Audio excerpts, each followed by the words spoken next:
Conversion and trigonometry. Let's see. Convert 7.5 kilometers to meters. So what we need to know, what is the relationship between kilometers and meters? So what we should know is that 1 kilometer, actually let's make that a different color, 1 kilometer is equal to 1,000 meters. So therefore, a question is 7.5 kilometers. How many meters is that? Now here, yes, it's very simple because if 1 is 1,000, then 7.5 would be 7.5 of 1,000, isn't it? So we just multiply. But with any conversion, we can always approach that as cross-multiplying. 1 multiplied by x is x, 7.5 multiplied by 1,000. And we put that in the calculator and we get is 7,500.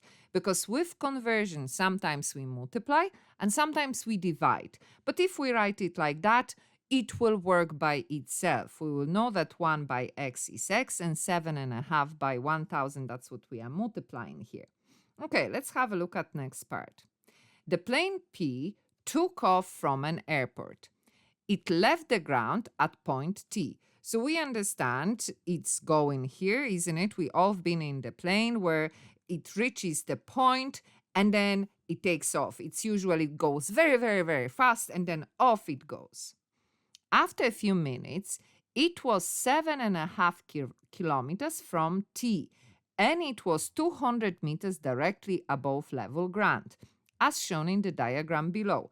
So we can see that after a few minutes, it already did a distance of 7.5 kilometers, and the height above the ground is 200 meters. Pay attention to the fact that that is meters, that is kilometers. But that's the reason why in the previous part, they told us to do that change. We know that that is 7,500 meters actually. Use trigonometry to work out the size of the angle marked E. So this angle in the diagram, give your answer in degrees correct to 1 decimal place. When you see a triangle in your question, once you see that shape, you know it's trigonometry. You know that that is page 16 in your maths table. So what is that page 16? Let's get it from our table. Now, in this particular question, they are very good because they are saying, oh yeah, use trigonometry. We know it is one of the trigonometric ratio. But let's say that they didn't say that.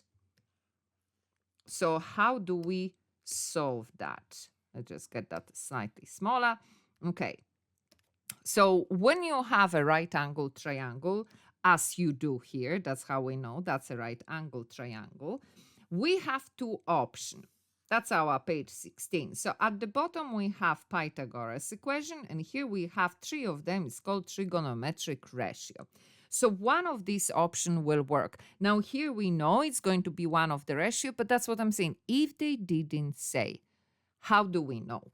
So we are saying, okay, my 2 options from page 16 for right angle triangle are 2, Pythagoras and trigonometric ratio. So first of all, Pythagoras formula have C, A, and B. And what are those? They are the sides of the triangle. So Pythagoras involve 3 sides. When it comes to trigonometric ratio, all of them have capital A, and as you can see, capital A is an angle. So we always have one angle involved, and then we have 2 small letters. And as we understand, the small letters represent the side. So for trigonometric ratio, it's an angle and 2 sides. Now, we need to know which one are we going to use. So we need to put these letters to our own triangle. Where do we start? Always with angle. So this is the angle I'm looking for, therefore that becomes my capital A. And as you can observe in the table, the side that is opposite that angle is small a. So again, the side that is opposite here will be the 200. That will be my small a. The next reference angle is the right angle. The side that is opposite is C. Therefore, the right angle we have here, the side opposite is C.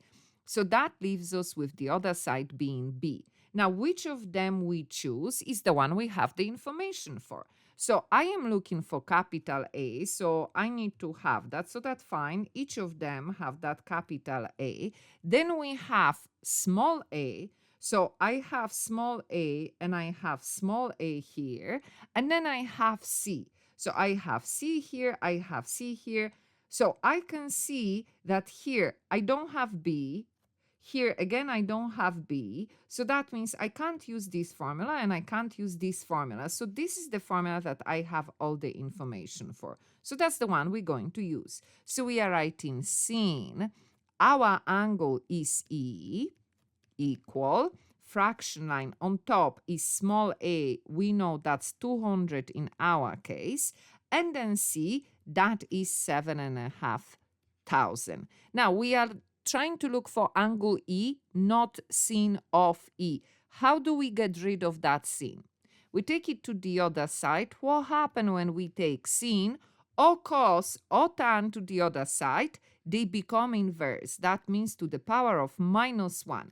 And then followed by our number 200 divided by 7,500.